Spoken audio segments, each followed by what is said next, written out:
Hey there, good morning.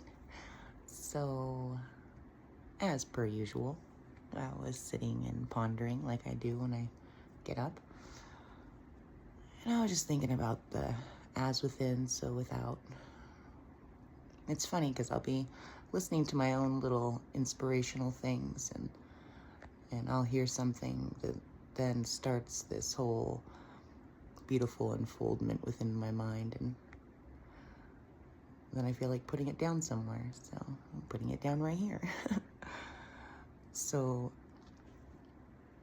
the as within, so without thing that we learn, a lot of times, and not always, but it starts off in a pretty weird state. I guess it all plays out differently. For me, I was at the peak of self-imposed vision quest, if you will. It was fairly extended because I had a lot of stuff to unpack over just this lifetime alone.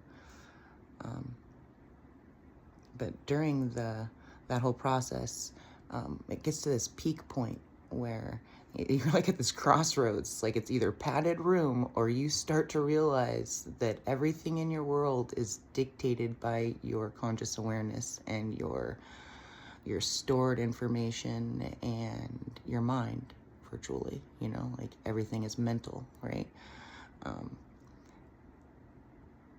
And then you snap out of it. Well, actually, then you snap into like the massive unfolding and the removal of layers of disillusionment that explain exactly what it is that means at multiple levels. Like it's been said, it takes a few minutes to learn this truth, but a lifetime to unfold it and to integrate it into your beingness. In the first part, I don't know how this works for everybody. I guess it might depend on the experience. Maybe it is for everyone that first, when you start observing the world, knowing as within, so without, you're looking around and realizing your manifestations, your mirror reflections, the reflective properties of your energy.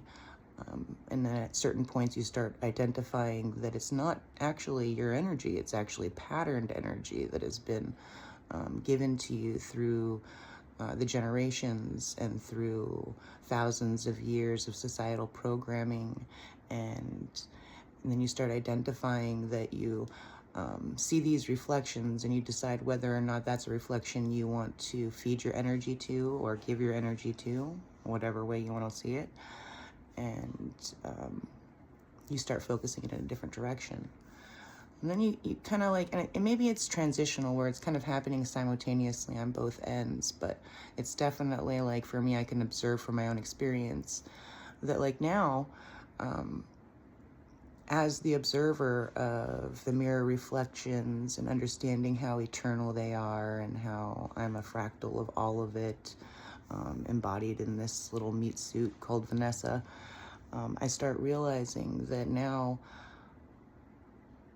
and you think you'd know this right at the beginning, but you really have to get through so many false belief patterns before you start realizing that you get to decide how you feel, rather than allowing the world to show you a reflective property that is eternal and has the potentials for anything.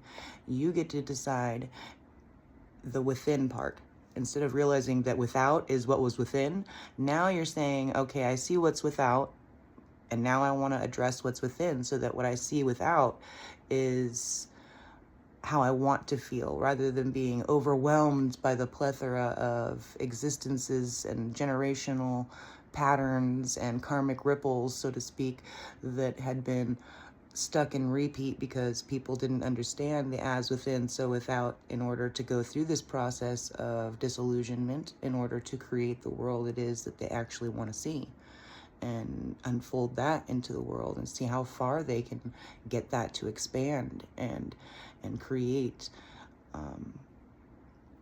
that beautiful space that they hold within all around them. It's a beautiful existence. For me, it's interesting. Before knowing any of this, it's like my default mode. I've always already been doing what I'm doing, just without the awareness of what it is I was doing. And I mean, this comes to anything, you know, like I trust my intuition more than 100% because I know by observing that under all circumstances, no matter how whack they might have seemed, that I was always doing exactly what I was supposed to be doing in order to go find that quote unquote key that's there to help me see what's actually happening, you know, because it's always happening. There's no way to get out of the happeningness of this world, but to begin to identify how it is that it's unfolding. You know, it's a bit by bit process. And, you know, there's some that try and fast forward it, but then you can end up in a spiritual emergency, and that's pretty crazy. And I've never done anything to fast forward, so I've just been bit by bit unpacking my BS and seeing what's me and what's not me, and realizing that it's all me, but I get to decide which me I bring into this existence and emulate into the generations that follow and the reflections that see me. So that's what I gotta say about within, without. So hopefully that resonates with somebody, and if not, it's cool because it's me and I'm just talking to me. And when I watch this video again later, and genuinely right after I put it in, or right after I record it, I'll learn something from it too. Because I think it's just like, that's just honestly like the greatest stuff. When I go to proof listen or proof watch my video, a lot of times I'll get another epiphany or another download, another connection is made in my neural network, and then out comes more information. And then, you know, and let's even go to social media. Like, it's a great way to identify the patterns in the world, especially since they share, and there's reasons for this, you know, and it's not so that they can keep you asleep and keep you dumb. Like, if you pay attention, everything is set up to wake your ass up. Every year you get a reminder on a social media, or every day, not every day, but like every year you get a reminder of what you were doing the year before. Start paying attention and realizing that it's quite a bit similar to what you're going through right now. And realize that that comes from the as above, so below, aligns with the planets and with your evolutionary process and how it rolls by every year in its unfoldment. And you just choose to do different things at those different trajectory points, you know. Like, here we come to the 8-8 portal. I mean, we're all walking through the halls of Amenti in our neural network that's connected to the conscious neural network of the world. And we're finding our place in it, readdressing things that we've experienced, and finding out if that's the hallway we choose to walk down any longer, so to speak. You know, or if we're going to develop new neural networks that actually feed the informational patterns in which we want to put out into this world, rather than just living on repeat and riding other people's ripples of confusion because they just didn't know. Anyway, I could go on forever, but I hope you guys have a great day. Thanks.